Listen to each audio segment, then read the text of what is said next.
इमरान खान के जायचे में कितने राजयोग हैं, और अगर इतने राजयोग एक बंदे के जायचे में हो तो वो क्या कितना फ़ायदा उसको होता है, रुतबा भी देता है, वेल्थ भी देता है, और इंसान को साथ फलाई अमूर की तरफ यानी कि चैरिटी की वो भी देता है। तो फिर अगर पराशारी राजयोग जिसके भी बर्थ चार्ट में होगा वो अचीवर भी होगा। अच्छा। जो चाहेगा अचीव करेगा, मतलब ज़िंदगी की एक कंप्लीशन, नाकामी नहीं होगी।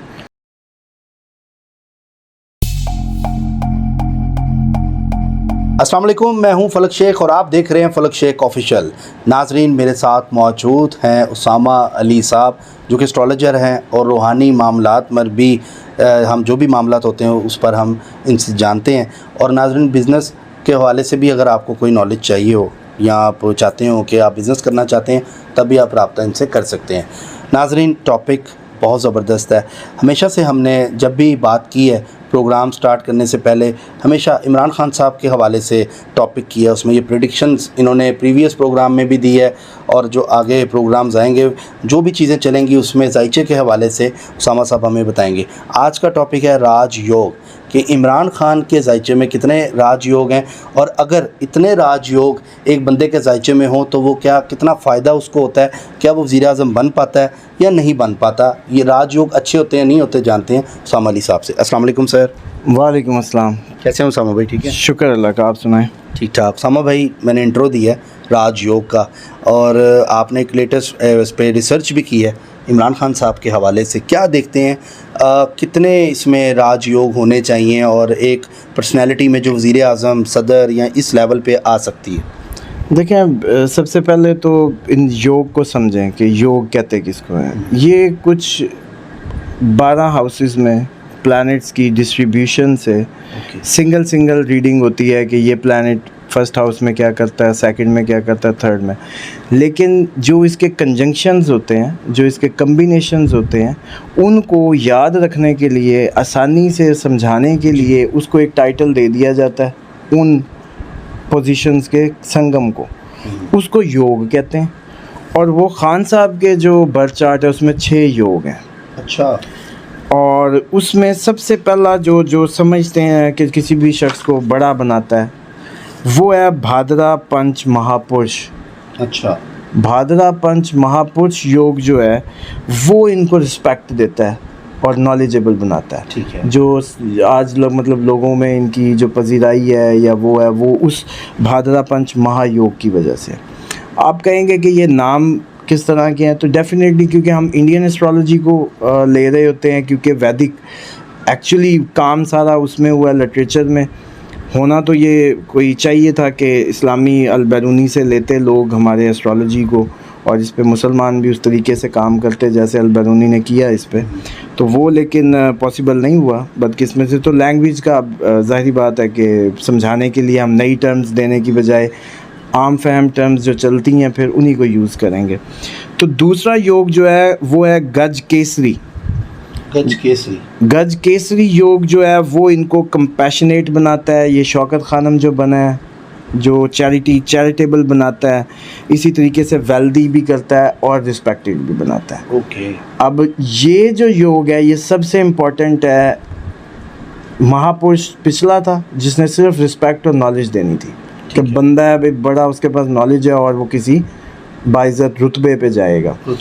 ये गज केसरी भी रुतबा भी देता है, वेल्थ भी देता है, और इंसान को साथ फलाई अमूर की तरफ यानी कि चैरिटी की वो भी देता है।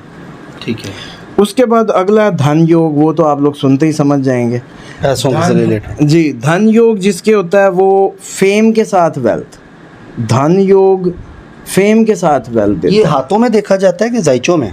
नहीं, ये बर्थ चार्ट में जो हमारी जब हम बर्थ चार्ट बनाते हैं और 12 खाने बना के उनमें हर प्लैनेट की जो उस वक्त की पोजीशन होती है उसके हिसाब से कौन से प्लैनेट किस प्लैनेट को देख रहा है, कौन सा उसके अपोनेंट है, कौन सा उसका मतलब उसके जैसे कहते हैं फेवर में है, कौन सा अगेंस्ट है। ये योग का मतलब अच्छा बुरा नहीं है, ये तो एक टाइटल है। द कम्बिनेशन, और जैसे कहते हैं ना कम्बिनेशन ऑफ प्लैनेट के नतीजे में जो रिज़ल्ट निकलता है उसको शॉर्ट ज़बान में समझाने के लिए इनका नाम रख दिया। ठीक है। अब आ जाए धन योग के बाद है पराशारी राजयोग। अच्छा। पराशारी राजयोग जो है ये अब वो बनाता है कि पिछले सारा कुछ भी हो लेकिन अचीव करने की सलाहियत, कोई बड़ा जैसे कहते हैं ना कि कोई बड़ा लक्ष्य या बड़ा आप कोई गोल सेट करते हैं, तो फिर अगर पराशारी राजयोग जिसके भी बर्थ चार्ट में होगा वो अचीवर भी होगा। अच्छा। जो चाहेगा अचीव करेगा, मतलब ज़िंदगी की एक कंप्लीशन, नाकामी नहीं होगी। अच्छा। जो चाहेगा वो अचीव करेगा। खान साहब का आपने देखा है कि अचीवर है, अब तक के जो ज़िंदगी में चाहते रहे हैं वो हर वक्त उसको मिलता रहा। लेकिन आगे भी इनको ये चीज़ें मिलेंगी इस तरह जो अब के मामलात हैं? देखिए, ये तो लाइफ के साथ उनके ये कैपेसिटी तो साथ ही है ना। मतलब ये इसको यूँ ही समझें कि ये जो इनबिल्टन चीज़ें हैं उनके, ये तो उनके जैसे कहते हैं ना, ज़िंदगी के साथ साथ उनके साथ है। वो जब भी कुछ अचीव करना चाहेंगे होगा। लेकिन बात यह है कि वो करंट ट्रांजिट्स के इम्पैक्ट हैं, हवाएं मुखालिफ, हवाएं रुख में, वो क्या नतीजा देती हैं वो एक अलग बात है। खान साहब अब पहली दफ़ा ही गए हैं जी इतने कैरियर में, सियासी लोग तो 2-2 3-3 दफ़ा हुए हैं। ऐसे ही ठीक है। तो उसके बाद आता है बुध आदित्य योग। ये स्याना करता है, दिमाग देता है, अच्छा, वाइज बनाता है और जी, ये इनका 5वां योग है। अच्छा, ये इनको वाइज भी बनाता है और ये भी रिस्पेक्टेबल बनाता है। अच्छा, ये भी रिस्पेक्ट देता है। तो रिस्पेक्ट का मतलब यही होता है कि आप किसी ऐसे मकाम पे पहुंचते हैं तभी आपकी कोई इज़्ज़त होती है ना। बिल्कुल। और उसके बाद जो इनका जो छठा योग है वो है वेशी योग। वो है जिन्होंने, जो आज तक इनको खूबसूरत, हसीन, अट्रैक्टिव और आज भी मतलब लगता है कि लड़का कोई यंग लड़का, और बड़ा लोग टॉन्ट करते हैं कि वो भाई 70 साल का बाबा है, लेकिन वो लुक वाइज या जो उनको अट्रैक्टिव पर्सनालिटी मिली वो इस योग की वजह से है। जो वेशी योग है उसको कहते हैं कि वो अट्रैक्टिव पर्सनालिटी बिल्ड करता है। ठीक है। तो ओवरऑल दूसरा एक, उसको तो हम वैसे ही मंगलिक कह देते हैं, या वो भी हैं खान साहब लोग जिसकी वजह से उनकी शादियां नहीं जमी। अच्छा। खान साहब क्योंकि मंगलिक थे और इनकी मंगल दिशा हाई नहीं है, अभी हाई होती तो पता नहीं क्या होता, लो में उनकी शादियां नहीं चलती। मंगलिक होता है तो उसकी शादी नहीं चलती? हाँ जी, जो ये मार्स की पोजीशन एक्चुअली होती है ना, हम उसको इंग्लिश में मार्जी कह दें, कोई भी निशानी लगा लें। हिंदुओं के जो इंडियन एस्ट्रोलॉजी है उसमें उन्होंने उसको मार्स को मंगल कहते हैं। तो मार्स के चौथे, 8वें, 12वें किसी एंगल को वो कह देते हैं कि ये जी जो इन खानों में अगर मार्स बैठा होगा या उसकी प्लेसमेंट होगी तो हम फिर उसको मंगलिक अनाउंस कर देंगे। मंगलिक क्यों अनाउंस कर देंगे? याद रखने के लिए कि इसकी शादी सही नहीं चल रही। अब इसकी शादी इसी तरह के बंदे से चलेगी कि दोनों ही मार प्रकार किए जाएं और चलते जाएं। तो इनकी वाइफ जो है बुशरा बीबी, इस टाइम आपने कहा था करीबी पार्टनर और वो लव रिलेशन भी हो सकता है, और ये चीज़ें उस हवाले से आप क्या देख रहे हैं, ये चलेगी आगे? वो तो देखिए, खान साहब की चलनी चलानी तो बहुत मुश्किल ही रहती है, मतलब जो शादी का घर है उसमें ये दिशा का मसला है। लेकिन मैं समझता हूँ क्योंकि बुशरा बीबी खुद शायद थोड़ा बहुत रूहानियत को समझती हैं, तो शायद चीज़ों को रेमडीज़ करके उन्होंने कोई खान साहब की ज़िंदगी को टैकल कर लिया हो। कोई जैसे अंगूठी रिलेशन वाली उंगली में पहनाई हुई थी खान साहब को, वो जो येलो सी थी छोटी, ये रिलेशन की उंगली होती है, जो ये छोटी, ये वाली छोटी। हाँ ठीक है। तो इसलिए मैं समझता हूँ कि वो तो शायद सक्सेसफुल हो जाए, क्योंकि घर का पीर है।